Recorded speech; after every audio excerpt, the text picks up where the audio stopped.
ये एरन ब्रोकोविच के जीवन की सच्ची कहानी है, जो ज्यादा पढ़ी लिखी ना होने के बावजूद लोगों को इंसाफ दिलाती है और अपनी जिंदगी में कामयाबी पाती है। इस कहानी की शुरुआत में ये दिखाते हैं कि एक लड़की इंटरव्यू दे रही है और वो अपने बारे में एक्सप्लेन कर रही है। वो बहुत कॉन्फिडेंट होती है, लेकिन उसके पास एक्सप्लेन करने के लिए कुछ भी नहीं होता। उसके पास ऐसा कुछ भी नहीं कि उसे जॉब मिल जाए, और होता भी ऐसे ही, उसे जॉब नहीं मिलता। अब ये लड़की कौन है? इस लड़की का नाम है एरिन ब्रोकोविच।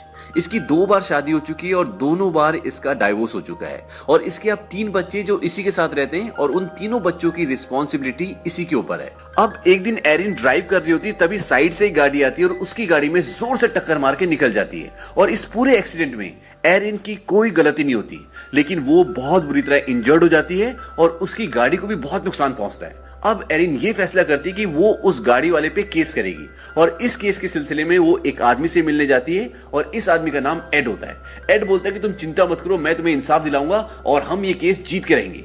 अब कोर्ट का सीन दिखाते हैं जहां पर एरिन की गवाही चल रही है। एरिन नेचर से बहुत ही ब्लंट होती है और बदतमीज भी होती है, और उसके जवाबों की वजह से वो ये केस हार जाती है। इसके बाद एरिन दोबारा से जॉब ढूंढना शुरू कर देती है, क्योंकि उसके पास पैसों की कमी है और 3 बच्चों की रिस्पॉन्सिबिलिटी है। लेकिन जहां भी वो कॉल करती है, उसे कहीं से कोई रिस्पॉन्स नहीं मिलता, उसे कोई जॉब नहीं देना चाहता, क्योंकि उसकी एजुकेशन बहुत अच्छी नहीं है। इसी बीच वो उस वकील को भी बहुत कॉल करती है जिसने उसका केस लड़ा था, लेकिन वो उसका कॉल रिसीव नहीं करता, और वो उसके लिए मैसेजेस भी ड्रॉप करती है, लेकिन उसका भी कोई रिप्लाई नहीं आता। अब जब वो वकील एक दिन सुबह अपने ऑफिस पहुंचता है, तो वो देखता है कि एरिन वहां पर काम कर रही होती है। वो अपने जूनियर को बुलाता है, वो बोलता है कि ये लड़की यहाँ पर क्या कर रही है? वो बोलता है कि ये यहाँ पे जॉब करती है। एड बोलता है कि इसको जॉब मिल गई और मुझे पता भी नहीं चला, क्योंकि एड ही इस कंपनी का मालिक होता है और वो ही हर किसी को हायर करता है। अब वो एरिन के पास जाता है, बोलता है एरिन तुम यहाँ पर क्या कर रही हो? एरिन बोलती है कि मैंने तुम्हें बहुत बार मैसेजेस भी किए, कॉल भी किए, लेकिन तुमने एक बार भी किसी भी मैसेज का और किसी भी कॉल का जवाब नहीं दिया। वो कहता है कि तुमने मुझे मैसेजेस किए, मुझे पता भी नहीं चला। वो बोलते हैं कि मुझे 2 चीजों से सख्त नफरत है, एक झूठ से, और जब कोई मुझे इग्नोर करता है उस चीज से। एड बोलता है कि मैंने क्या झूठ बोला? वो बोलते हैं कि तुमने कहा था कि हम केस जीत जाएंगे, सब ठीक हो जाएगा, लेकिन ऐसा कुछ भी नहीं हुआ। मैंने पिछले 6 सालों से अपने बच्चों की परवरिश के चलते जॉब नहीं किया, और अब मुझे कहीं जॉब नहीं मिल रहा, और मैं यहाँ से बिना जॉब लिए नहीं जाऊंगी। वो बोलते हैं कि हमारा स्टाफ पूरा है। वो कहती है कि पूरा होता तो कोई ना कोई मेरी कॉल का जवाब जरूर देता, और अब मुझे जॉब मिल गई है, मैंने ले ली है। एड इस बात का कोई जवाब नहीं देता। एरिन बोलती है कि मुझे जॉब की बहुत जरूरत है, और अगर तुम्हें मेरा काम अच्छा नहीं लगा तो मुझे जॉब से निकाल देना। और एरिन को ये जॉब मिल जाता है, लेकिन उसकी सैलरी बहुत कम होती है। दरअसल एरिन इस वक्त अपनी जिंदगी के बहुत ही मुश्किल वक्त से गुजर रही होती है। उसके बच्चे छोटे हैं और उसको फाइनेंशियल प्रॉब्लम है। उसके बच्चे डे केयर में रहते हैं और वो दिन भर बाहर रहती है, जॉब ढूंढती है और पैसे कमाने की कोशिश करती है। अब एरिन को जॉब तो मिल गया है, लेकिन उसे ऑफिस में कोई भी पसंद नहीं करता, और वो भी किसी को पसंद नहीं करती, और इसमें गलती एरिन की होती है, क्योंकि उसके मुंह पे जो भी आता है वो बोल देती है। एक दिन एड एरिन के पास आता है, जो कि अब उसका बॉस बन चुका है। उसके हाथ में एक बॉक्स होता है जिसमें बहुत सारी फाइल्स होती हैं। दरअसल वो किसी और एम्प्लॉय को ढूंढ रहा होता है, लेकिन वो सब लंच करने गए होते हैं। तो वो एरिन से बोलता है कि इसमें से मुझे एक फाइल चाहिए, क्या तुम ढूंढ सकती हो? एरिन बोलती है कि हाँ मैं ढूंढ लूंगी। इसके बाद एड उससे बोलता है कि देखो तुम मुझे गलत मत समझना, लेकिन जिस तरह के तुम कपड़े पहनती हो उसकी वजह से बाकी लोग तुम्हें पसंद नहीं करते। एरिन बोलती है सच में? वो कहती है कि वो सब बाहर में जाए, और जब तक मैं जिंदा हूं मैं वही कपड़े पहनूंगी जो मैं पहनना चाहती हूँ, अगर आपको कोई एतराज ना हो। एड इस बात का जवाब ना हाँ में देता है और ना में, और वहां से चला जाता है। इसी के साथ ये भी दिखाते हैं कि जो लेडी एरिन के बच्चों का ध्यान रखती है, वो अब अपनी बेटी के घर जा रही है, तो वो इन फ्यूचर एरिन के बच्चों का ध्यान नहीं रख सकती, और वो 1 हफ्ते में चली जाएगी। अब जब एक दिन एरिन अपने बच्चों को लेने उसके घर जाती है, तो वो देखती है कि उसके घर में कोई नहीं होता, और जब वो वापस अपने घर में आती है तो देखती है वहां भी उसके बच्चे नहीं होते, तो बहुत परेशान हो जाती है। अब एरिन का एक पड़ोसी होता है जो एरिन पे लाइन मारता है। जब वो उसके यहाँ झांक के देखती है तो उसके 3 बच्चे वहीं पर होते हैं, और वो उसके साथ खेल रहे होते हैं। दरअसल ये आदमी एरिन को पसंद करता है, और ये अच्छा इंसान भी होता है, और अब्रॉड में किसी के 2 तलाक हो गए, किसी ने 3 शादी कर ली, इस चीज से किसी को कोई फर्क नहीं पड़ता, इस चीज से कोई किसी को जज नहीं। ये आदमी एरिन को बोलता है कि तुम चिंता मत करो, मैं तुम्हारे बच्चों की देखभाल करूंगा। एरिन बोलती है कि तुम ऐसा क्यों करोगे? वो बोलता है कि मुझे बच्चे पसंद है इसीलिए। एरिन बोलती है कि इससे ज्यादा कुछ और मत सोचना, तुम्हारी दाल यहां नहीं गलने वाली। लेकिन बाद में इन दोनों के रिश्ते और भी मजबूत होते हैं, और ये एक दूसरे के बहुत करीब आ जाते हैं। लेकिन फिलहाल एरिन को उसके बच्चों का लुक आफ्टर करने के लिए कोई मिल गया, जो कि उसके लिए एक बहुत ही बड़ा रिलीफ है। अब उसकी जिंदगी में सब कुछ ठीक ठीक ही चल रहा होता है। तभी उसे अपनी कंपनी में एक दिन डोना जेनसन की एक फाइल मिलती है, जिसमें Pacific gas and electric company, जो कि PG&E कंपनी है, वो उनसे उनका घर खरीदना चाहती है। और उसी फाइल के साथ डोना जेनसन की मेडिकल रिपोर्ट भी होती है, और जिसमें यह लिखा होता है कि उसे बहुत सारे ट्यूमर्स थे।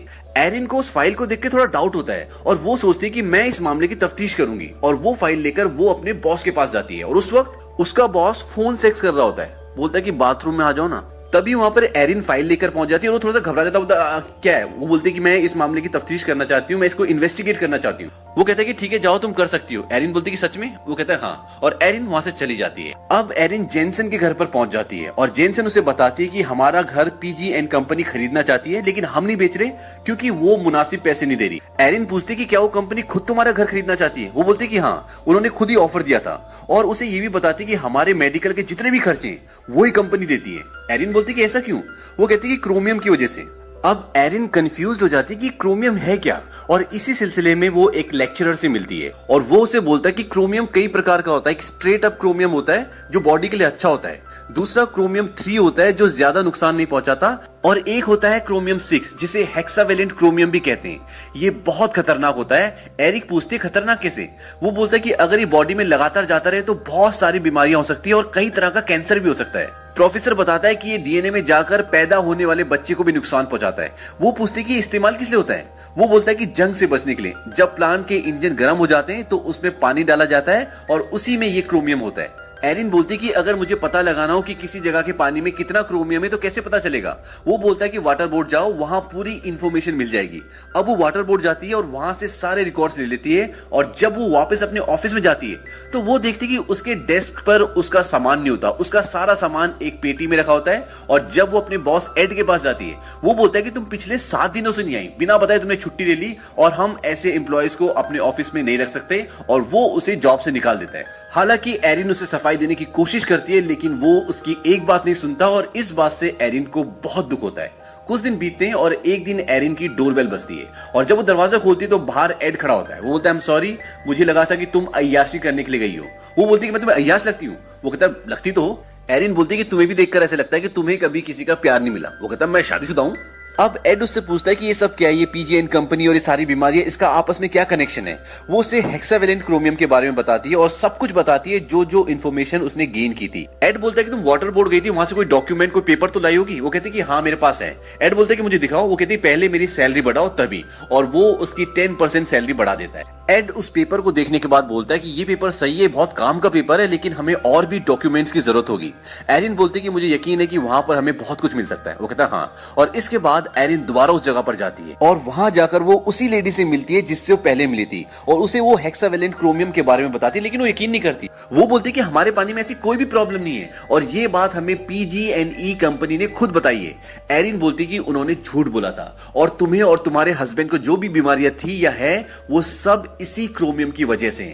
एरिन उसे बोलती है कि तभी पीजी&ई कंपनी तुम्हारी मेडिकल के सारे खर्चे उठाती है, क्योंकि वो नहीं चाहती कि ये बात और आगे उठे, इस बात का खुलासा हो। तभी दिखाते कि बाहर उसी लेडी के दोनों बच्चे पानी में खेल रहे होते हैं। वो भागती हुई बाहर जाती है और दोनों बच्चों को पानी से निकाल लेती है, यानी कि अब उसे एरिन की बात पर विश्वास है। वहीं दूसरी तरफ ये दिखाते कि एड अब पीजी&ई कंपनी को नोटिस भेज देता है, क्योंकि उनके पास अब बहुत सारे सबूत हैं, और पीजी&ई कंपनी से उनका एक आदमी आता है, उनसे मीटिंग करता है और उन्हें $2.5 लाख ऑफर भी करता है, लेकिन एड और एरिन उसकी इस ऑफर को ठुकरा देते हैं। इसके बाद वो आदमी उन्हें धमकी भी देता है। वो बोलता है कि तुम जानते नहीं हो कि तुम किस कंपनी से पंगा ले रहे हो, हमारी कंपनी $28 बिलियन की कंपनी। एड बोलता है $28 बिलियन, और खुश होकर वहां से चला जाता है। अब एरिन इस केस पे बहुत ज्यादा मेहनत करती है, वो लोगों से पर्सनली जाकर मिलती है, और कुछ लोग खुद भी उससे मिलने आते हैं और अपनी अपनी प्रॉब्लम्स एरिन को बताते हैं।